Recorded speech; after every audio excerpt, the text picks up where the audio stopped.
महिष्मति साम्राज्य एक विशाल और समृद्ध राज्य था, जिसकी सीमा दूर दूर तक फैली थी। इसके राजा अभिजीत अपने पराक्रम और न्यायप्रियता के लिए प्रसिद्ध थे। राजा का व्यक्तित्व बेहद आकर्षक था। लंबे कद, बलिष्ठ शरीर और गहरी आंखों में करुणा का भाव।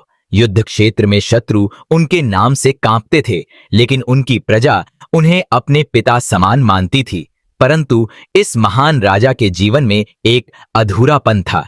उनकी उम्र 30 को पार कर चुकी थी, लेकिन उन्होंने अब तक विवाह नहीं किया था। राजमहल में उनकी मां, रानी माता, अक्सर उनके विवाह की चिंता करती थीं। एक दिन राजा अभिजीत अपने कुछ विश्वास पात्र सैनिकों के साथ शिकार के लिए जंगल गए। घने जंगल में एक घायल हिरण भागता हुआ दिखा। राजा ने उसका पीछा किया और जंगल के गहरे हिस्से में पहुंच गए। वहां उन्होंने एक छोटा सा गांव देखा। गांव शांत और सादगी से भरा था। नदी किनारे एक लड़की मिट्टी के बर्तन बना रही थी। वह साधारण परिधान में थी, लेकिन उसकी सादगी और सुंदरता अद्वितीय थी। उसका नाम आराध्या था। राजा ने उससे पूछा, तुम कौन हो और यहां क्या कर रही हो? आराध्या ने सिर झुकाकर जवाब दिया, महाराज, मैं इस गांव की साधारण लड़की हूं। मेरे पिता का देहांत हो चुका है और मेरी मां बीमार हैं। मैं मिट्टी के बर्तन बनाकर हमारी जीविका चलाती हूं। उसकी सादगी और आत्मनिर्भरता ने राजा को गहराई से प्रभावित किया। उन्होंने उससे और बातें की और जाना कि वह कितनी संघर्षशील है। राजा अभिजीत अब अक्सर शिकार के बहाने उस गांव जाने लगे। वे आराध्या के साथ समय बिताते, उसकी परेशानियों को सुनते और उसकी मदद करने की कोशिश करते। धीरे धीरे दोनों के बीच गहरी मित्रता हो गई। यह मित्रता कब प्रेम में बदल गई, उन्हें पता ही नहीं चला। जब राजा ने महल में यह घोषणा की कि वह आराध्या से विवाह करना चाहते हैं, तो रानी माता और मंत्रियों ने इसका कड़ा विरोध किया। रानी माता ने कहा, एक राजा का विवाह किसी साधारण लड़की से नहीं हो सकता। इससे हमारी राज परंपरा का अपमान होगा। मंत्रियों ने भी राजा को यह विवाह न करने के लिए समझाया, लेकिन राजा ने सबकी बातों को अनसुना कर दिया। महल के मंत्री, जो अपनी शक्ति को खोने से डरते थे, आराध्या को खत्म करने की योजना बनाने लगे। वे जानते थे कि अगर राजा ने उससे विवाह कर लिया तो उनकी स्थिति कमजोर हो जाएगी। मंत्रियों ने सबसे पहले गांव में अफवाह फैलाना शुरू किया कि आराध्या ने राजा को अपने जाल में फंसा लिया है। गांव वाले भी धीरे धीरे उससे दूर होने लगे।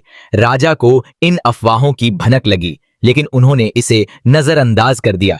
एक दिन मंत्रीगण आराध्या के पास पहुंचे। उन्होंने उसे राजा का एक संदेश दिया, जिसमें लिखा था कि राजा उसे महल में बुला रहे हैं।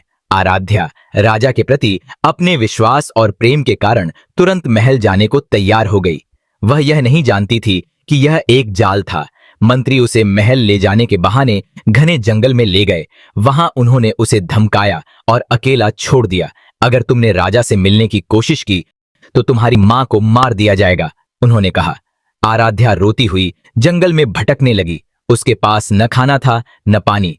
इसी बीच राजा अभिजीत को पता चला कि आराध्या अचानक गायब हो गई है। उन्होंने तुरंत अपने सैनिकों को उसकी खोज में भेजा। राजा खुद भी गांव गए और वहां के लोगों से पूछताछ की। उन्हें पता चला कि आराध्या को महल से बुलावा आया था। राजा ने मंत्रियों से इस बारे में पूछा, लेकिन उन्होंने झूठ बोलते हुए कहा, हमें इसकी कोई जानकारी नहीं। राजा को शक हुआ और उन्होंने अपने भरोसेमंद सैनिकों को इस मामले की जांच का आदेश दिया। सैनिकों ने कई दिनों तक जंगल की खाक छानी। आखिरकार उन्हें एक स्थान पर आराध्या की टूटे हुए कंगन और पैर के निशान मिले। जब राजा आराध्या को खोजते हुए जंगल पहुंचे तो उन्होंने उसे निर्जीव अवस्था में पाया। वह ठंड, भूख और भय के कारण दम तोड़ चुकी थी। राजा ने उसे अपनी गोद में उठाया और रोते हुए कहा, मैंने तुमसे वादा किया था कि तुम्हें हर दर्द से बचाऊंगा, लेकिन मैं असफल रहा।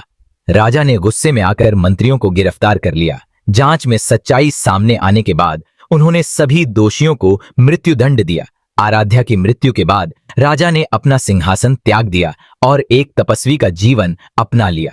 उन्होंने आराध्या की याद में एक मंदिर बनवाया और अपना शेष जीवन उसकी आत्मा की शांति के लिए समर्पित कर दिया। यह कहानी प्रेम, विश्वासघात और त्याग की एक अद्भुत मिसाल थी। यह दर्शाती है कि सच्चा प्रेम समाज की सीमाओं से परे होता है और त्याग में अपनी पूर्णता पाता है।